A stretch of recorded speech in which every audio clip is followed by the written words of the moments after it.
News every 15 minutes, weather every 10, and sports twice an hour. Newstalk, KGVO, AM 1290 and 101.5 FM. You're listening to Montana Morning with Peter Christian. The FBI is looking at carjacking suspects for other armed robberies. Good morning, everyone. Montana Morning for Monday, July 25th, 2016. It is a lovely day in western Montana. Beautiful sunshine as the sun's just coming up.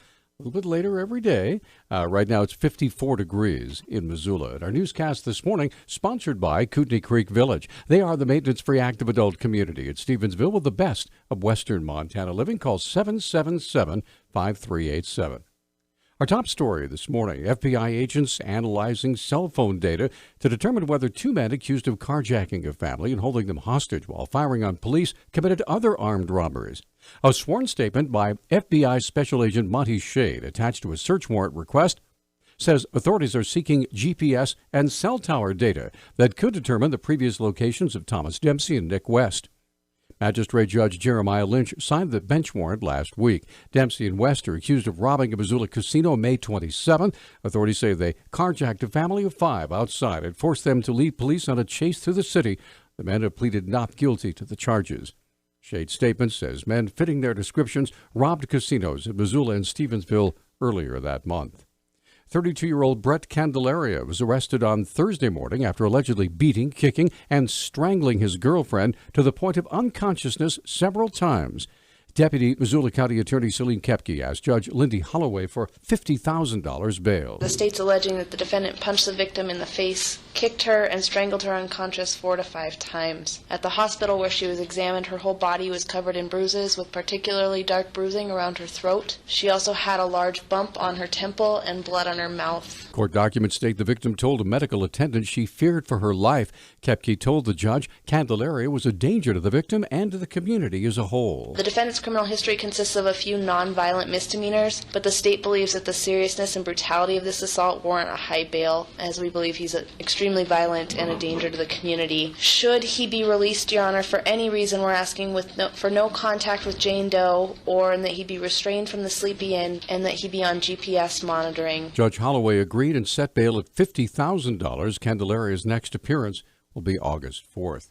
Missoula County Attorney Kirsten Papp said her office handled a dozen felony cases over the course of past week during her regular appearance on Talkback on Friday. We had about 12 new cases. There were 3 theft cases, 2 felony DUIs, one of which the gentleman was allegedly on probation, and this is an 8th offense. 3 new drug cases, 2 meth, 1 heroin, disorderly conduct, and a spattering of family violence cases, which are always concerning.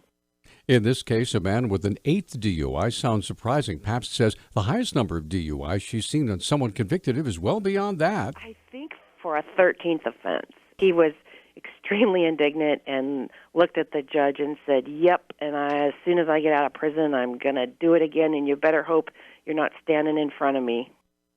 Pabst said that recently there was an 11th DUI offense in Missoula. Prosecutors in that case used Montana's 3 strikes law, known as the persistent felony offender, to ensure that the offender stays in jail for a much longer sentence. A Montana lawmaker is asking for a new trial after a jury ruled he took illegal corporate contributions from an anti-union organization in 2010.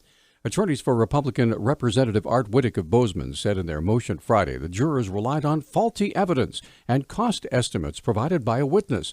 They also said the state's definition of a campaign contribution is unconstitutional and that a juror was inappropriately dismissed at the beginning of the trial. The jury ruled in April that Whittick took almost $20,000 in illegal and unreported in-kind contributions from the National Right to Work Committee and its affiliates. He was ordered to pay more than $80,000 in fines and costs.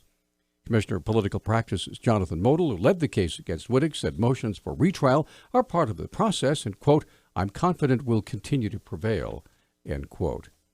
The Deer Creek fire is currently listed at about 10 acres. It is burning in the rugged foothills about 10 miles from Tarkio in the Lolo National Forest. Spokesman Boyd Hartwig said late last night the hot, dry conditions were perfect for a wildland fire. It's fairly remote, so no structures, no homes in that immediate area. It's about 10 acres. We had 6 engines on it, Type 1 helicopter, and 2 single-engine tankers dropping retardant, and they were able to check the fire growth pretty well. Hardwick reminds anyone visiting the forest that fire danger is real and almost anything can get a fire started. The message that we sometimes forget, which is you just have to be really careful with anything that can ignite a fire, whether it's a welding torch or a lawnmower striking a rock, or of course an abandoned campfire. So any of those things, folks just need to really pay attention. Hardwick said a fire can go big very quickly in these hot, dry conditions.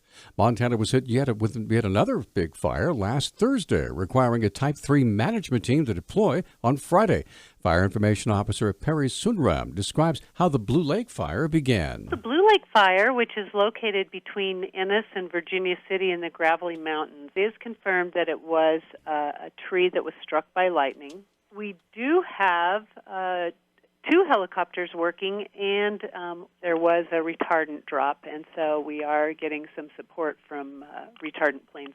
Part of the difficulty in fighting the Blue Lake Fire is the lack of access. There's only a single-lane road that leads back to the blaze. So far, the fire has not come close to any structures. There are several subdivisions in the area, but the good news for them is the wind isn't blowing toward them, at least at this time, and so there are no evacuations, no plans for evacuations in place.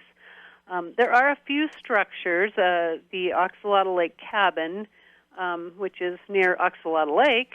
Fire was about 1.5 miles from both the subdivisions and the structures last Friday. Strong winds that began Friday pushed the fire from 314 acres to 442 acres as of Sunday morning. Out-of-state mining companies looking for workers are finding fertile recruiting ground in Campbell County. About 600 coal miners in the county, this is in Wyoming, have been laid off this year because of the downturn in Wyoming's energy industry. Colorado-based Newmont Mining, which mainly mines gold, hosted a career fair this past week in Gillette. The week before, Western States CAT hosted a 2-day job fair in Gillette. Newmont Mining talent acquisition specialist Sean Smith told the Gillette News Record that recruiting at Gillette made sense because there are many similarities between mining coal and mining gold. The career fairs in Gillette are marked contrast to the job situation in 2006 through 2008, when firms were looking for qualified workers in other states to move to Campbell County. U.S. Border Patrol officials say 2 Canadian teenagers were briefly apprehended after they accidentally crossed the U.S. border into Montana while playing the game, here we go, Pokemon Go. There you go. Border Patrol agent John South said the teens were engrossed and wandered into the U.S. South says agents detained them while contacting their mother, who was nearby on the Canadian side. The agents released the children to their mother. They weren't spanked, as far as I know. South on Friday declined to release the teenagers' names, ages, or describe what sort of terrain they crossed. He said they were detained Thursday near Sweetgrass, Montana, which borders the town of Coots in